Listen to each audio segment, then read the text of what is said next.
Hello, everyone, and welcome to another episode of A Different Point of View. I'm KonateLilas, your host, so let's get started. Today, I want to talk about the Kyle Rittenhouse case.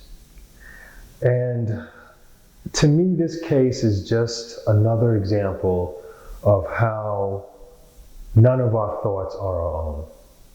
It's an example of how we're all told what to think. I said it in the last video. We're told what to think. We're told what's right. We're told what's wrong. We're told who's right. We're told who's wrong. We're told who to love. We're told who to hate. And we have to get to a place where we start to develop our own thoughts. I'm talking to people today and people are upset. A lot of black people, they are so angry. They are so upset that this man was acquitted.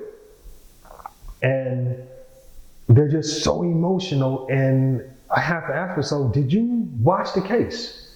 Did you read the facts? Did you do your research? Because if you did, then I don't think that you should be that upset. But you're probably upset because you didn't do that and you're just being told what to think. I mean, when the President of the United States weighs in on a particular situation, yes, you are being told what to think. Stop, do your research, form your own opinions.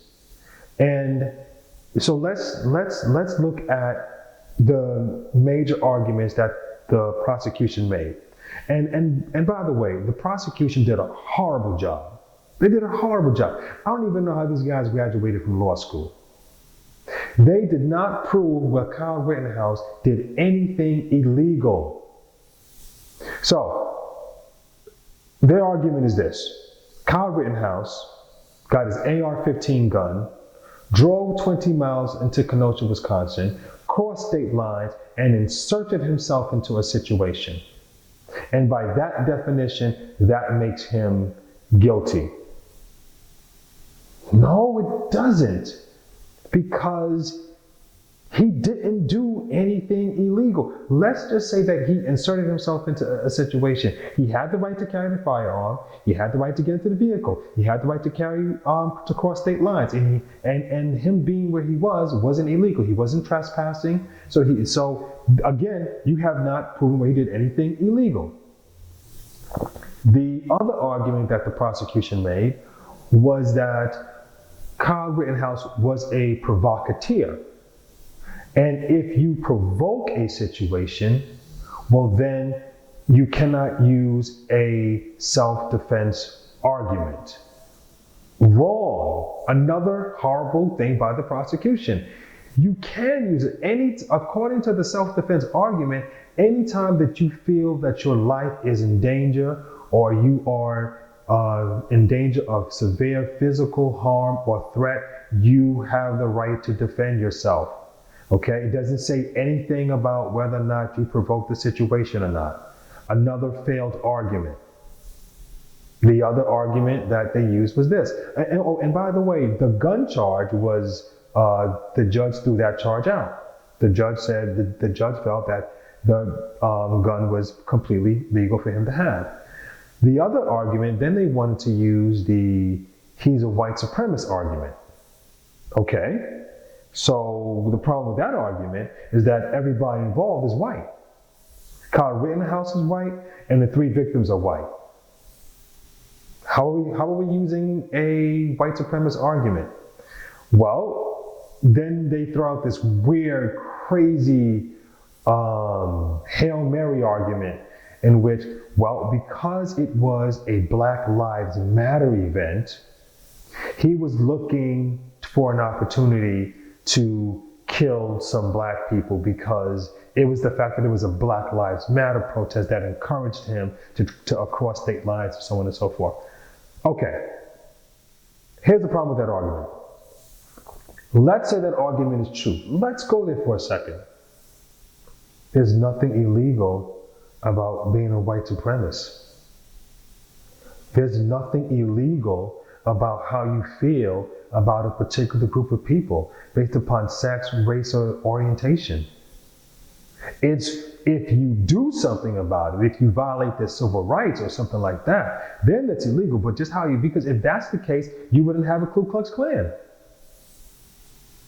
And last I checked, Ku Klux Klan as an organization is completely legal. So again, your argument is still going out the window. You still have not proven where he did something illegal. You have not proven where he broke the law. Now, I actually watched the video. And in the video, you see him fleeing the situation. You see him being attacked. There was also evidence that a gun was pointed at him. So you're asking a jury to completely ignore the fact that he was attacked? You're asking a jury to completely ignore the fact that a gun was pointed at him? No, you cannot ask a jury to do that. So again, but because we get so emotional, and see, that's the key, right? To get us emotional. Because once you're emotional, facts go out the window, pragmatism goes out the window, common sense goes out the window, because you are emotional. And we have to start thinking for ourselves, and we have to stop being emotional toddlers. We cannot keep doing that. So, and in a court of law, it's about what is legal and what is illegal. Now, some argue that the jury should have been sequestered. Okay, I can see that argument. I get that. But whether they were sequestered or not, it doesn't change the fact that he was fleeing a situation. It doesn't change the fact that he did, and that they did not prove where he did something illegal. It doesn't change those facts. Now, the other argument that they made was like, hey, when you were testifying, you were crying, right? You were crying. You had all these crocodile tears. But where were your crocodile tears when you shot those 3 people and you killed them? You wasn't crying then. But now, because you're facing prison time, now you're crying. You wasn't crying then. Not only were you not crying, you didn't call for first aid, you didn't do anything.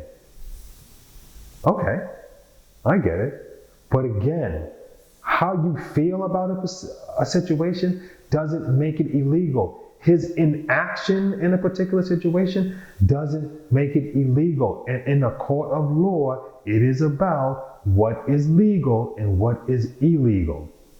That's what it's about.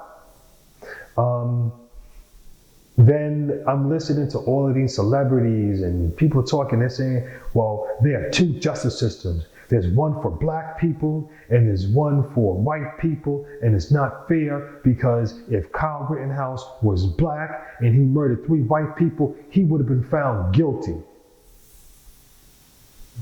I agree. I 100% agree. If Kyle Rittenhouse was a black man and he shot 3 white people, it wouldn't matter what the facts were. They would have found him guilty, 100%. Problem with that is that, so Kyle Rittenhouse should go to jail in a hypothetical? He should have his life ruined on a hypothetical situation. He should go to jail because in a hypothetical situation, if he were black, he would have been guilty. Come on. We cannot be that unreasonable. So, those are my thoughts. I would like yours. And as always, please like, share, and most of all, subscribe. This is Konate with a different point of view. Peace.